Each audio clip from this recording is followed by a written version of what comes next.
I lied. Welcome back to part three. Thought I better add this in. Um, just a little bit of understanding of what your generation and the generation before you, one of the reasons they have rejected Christianity is the hellfire and brimstone message that permeates so much of it. That hell is a real physical place, and that you go there and are tortured in hideous ways for all of eternity. They're saying, we reject that. We don't believe that a good God would do that, could do that. So we have to take a little bit of a look at where did our ideas of hell come from? There are only a couple of little descriptions in the New Testament, and even those are not complete, not by any stretch. In one famous spot, and I've talked about this before, Jesus is confronting the Pharisees. And now you got to understand, the Pharisees were actually a pretty popular group of people because they interpreted the laws of Moses and told people how they could do things, much more than why they could not do things. And so they were fairly popular, but they were also, some of them, as in any profession, were sanctimonious hypocrites.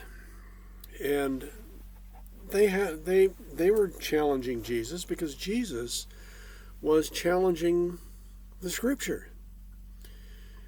You know, the laws of Moses said, you don't do these things on these days. And Jesus said, hey, yes, we do. It says that the Sabbath was made for man, not man for the Sabbath. And that some things that they consider to be sins were not. So in taking on some Pharisees, you have to understand, he's not taking on all of them. He's taking on a few. But he's so frustrated with them at one point. This is in Jerusalem. He says to them, how will you bunch of snakes, poisonous snakes, you wash the outside of the cup, but the inside is rotten. So are you. You're all about appearances. There's nothing in there that's worth anything. How will you escape the fires of hell? Step back for a minute. The word translated as hell here is Gehenna. There are two words used that are translated as hell: Hades and Gehenna. Gehenna was also known as the Valley of Hinnom. This was a valley outside of Jerusalem that was served as the garbage dump for all of Jerusalem. And in it, you would find everything you would find in any other garbage dump,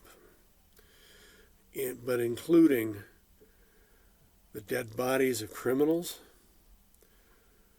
dead horses, donkeys, you name it, garbage, human waste, and it's constantly burning and smoking and smoldering, and if the wind was right, the wind would carry the smoke into Jerusalem, and the smoke was pretty hideous. Now remember, these are in the days before body deodorant, before modern hygiene. People smelled bad. This was worse. So they were used to bad smells. I mean, come on. They didn't have sewers. They didn't have running water. They didn't have proper sanitation. So they were used to all kinds of smells. To them, they were normal. To us, we'd go, oh my gosh, how can you stand this? But when the smoke from the valley of Hinnom, from Gehenna, came in, it was so bad that they knew, oh my gosh. So what Jesus was asking them was not how are you going to escape the fires of hell, but how are you going to escape the local garbage dump, because that's where you deserve to be. That was not hell. The other word that's translated is Hades. Hades. It's a Greek term, and it talks about the Greek underworld. If you've read any Greek mythology, you'll know that when you die, according to Greek mythology, you go down through this huge cave underground to a river called the River Styx. And you have to pay the boatman to take you across. And once across, you wait. And wait. And wait. In Jesus' time, it had evolved a bit into two separate places. One was the bosom of Abraham, and the other was the fiery pit. But basically the whole Jewish understanding of this was when you die, your soul goes to this place of gray. Just gray.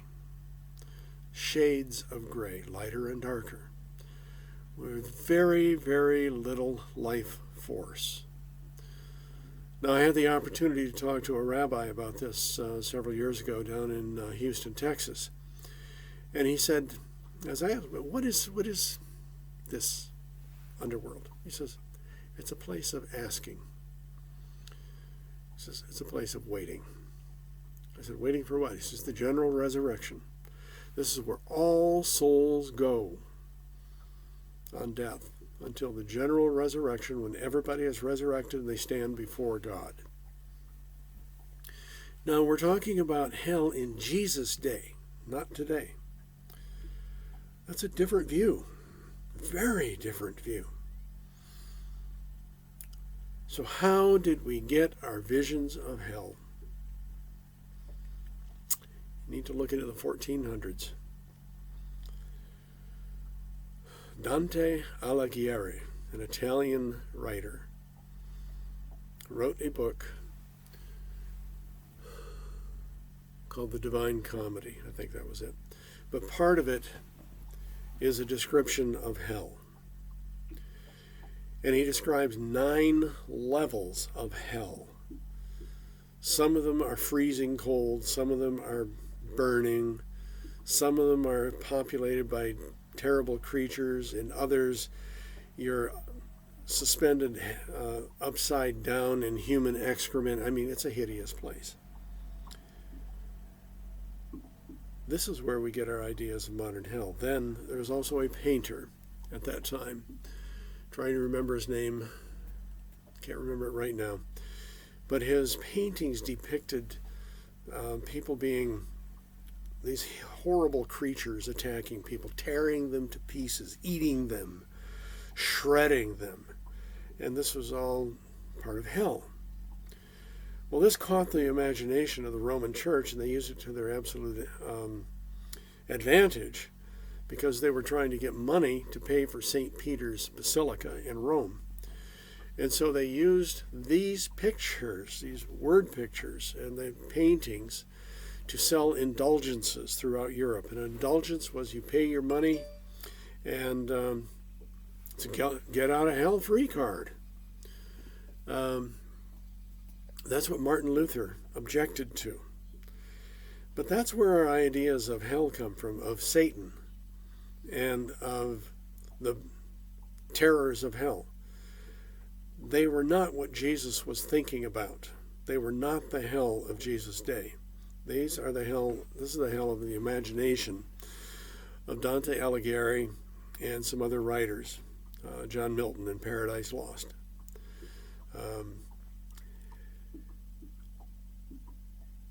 And your generation is saying, wait a minute.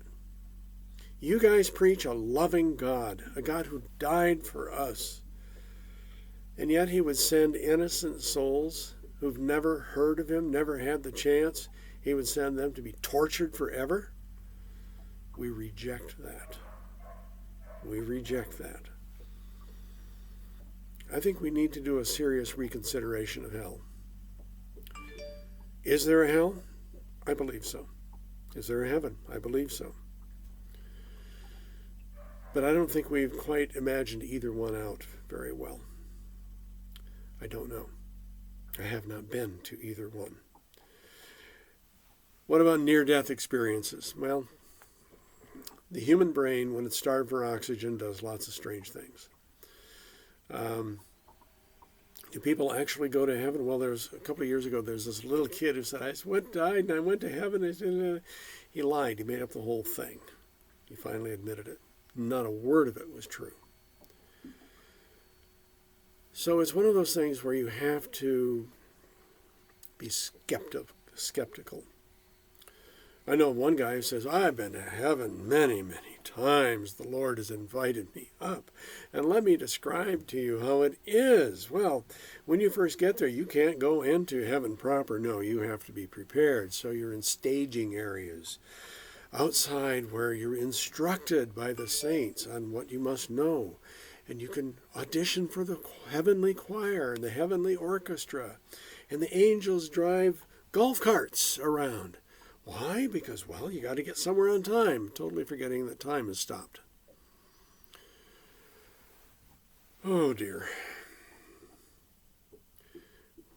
You have to put things into perspective, into the perspective that they were in when they were written, not as we read them through Western eyes 2,000 years later. You've got to go back to Jewish eyes 2,000 years ago. And when you do that, the view is very, very different. That's it for today, guys.